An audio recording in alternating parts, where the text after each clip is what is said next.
Sang Sabda telah menjadi manusia dan tinggal di antara kita. Para sahabat Sabda Hidup yang terkasih, berjumpa kembali bersama saya, Frater Jimmy, dalam permenungan hari ini. Permenungan kita akan diambil dari Injil Markus bab 10 ayat 1 sampai ayat yang ke-12. Mari kita mempersiapkan hati kita untuk mendengarkan dan merenungkan sabda Tuhan. Dalam nama Bapa dan Putra dan Roh Kudus. Amin. Semoga Tuhan beserta kita sekarang dan selama-lamanya.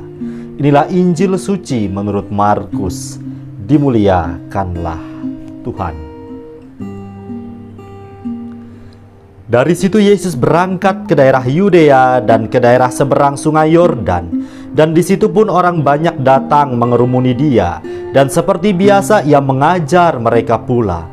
Maka datanglah orang-orang Farisi, dan untuk mencoba Yesus mereka bertanya kepadanya, apakah seorang suami diperbolehkan menceraikan istrinya?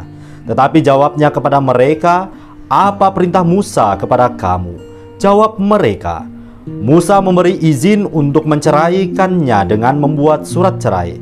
Lalu kata Yesus kepada mereka, justru karena ketegaran hatimulah, maka Musa menuliskan perintah ini untuk kamu. Sebab pada awal dunia Allah menjadikan mereka laki-laki dan perempuan. Sebab itu laki-laki akan meninggalkan ayahnya dan ibunya dan bersatu dengan istrinya, sehingga keduanya itu menjadi satu daging. Demikianlah mereka bukan lagi dua, melainkan satu.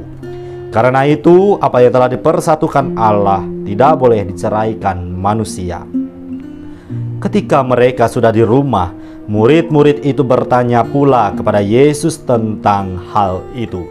Lalu katanya kepada mereka, barang siapa menceraikan istrinya lalu kawin dengan perempuan lain, ia hidup dalam perzinahan terhadap istrinya itu. Dan jika si istri menceraikan suaminya dan kawin dengan laki-laki lain, ia berbuat zina. Demikianlah sabda Tuhan. Terpujilah Kristus. Para sahabat Sabda Hidup yang terkasih, melalui permenungan hari ini diperdengarkan kepada kita sekalian bahwa sabda Tuhan menegaskan soal perkawinan. Betapa sakralnya perkawinan dalam gereja Katolik. Perkawinan menempati kedudukan yang istimewa. Perkawinan merupakan salah satu sakramen yang ada dalam gereja Katolik. Beberapa kali saya ditanya, Frater, kok untuk dapat menikah secara Katolik itu sulit? Prosesnya panjang dan banyak hal yang dipersiapkan. Alasannya ialah dari sabda Tuhan tadi kita sudah mendengar secara jelas bahwasannya perkawinan Katolik itu sifatnya monogami, tidak terceraikan. Maka para sahabat Sabda Hidup yang terkasih, sabda Tuhan pada hari ini terkhusus bagi para sahabat yang mungkin sudah berkeluarga, baik para suami, para istri, untuk mengenang kembali masa-masa di mana dulu memantapkan hati untuk menghidupi sakramen perkawinan, dan juga tentu mengajak kita sekalian berefleksi melihat perjuangan selama ini. Tentu ada yang namanya pengalaman jatuh bangun, menghidupi agar cinta di dalam diri kita senantiasa bernyala, senantiasa berkobar-kobar. Maka para sahabat yang terkasih, tentu kita sekalian diajak untuk merefleksikan betapa sakralnya perkawinan Katolik. Perkawinan Katolik ialah perkawinan yang tidak terceraikan. Maka tentu butuh proses yang panjang, persiapan yang dalam tanda kutip ribet, kata banyak orang. Tetapi persiapan-persiapan ini sungguh menghantarkan kita pada kemantapan hati.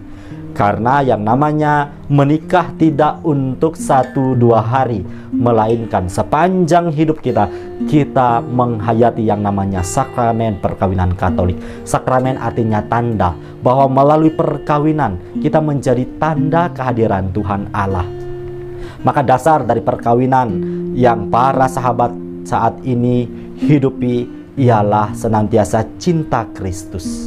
Apabila perkawinan hanya dihidupi oleh cinta dalam konsep dunia, maka sekiranya tidak heran apabila akhir-akhir ini kita diperlihatkan fenomena perselingkuhan, perceraian di sana-sini.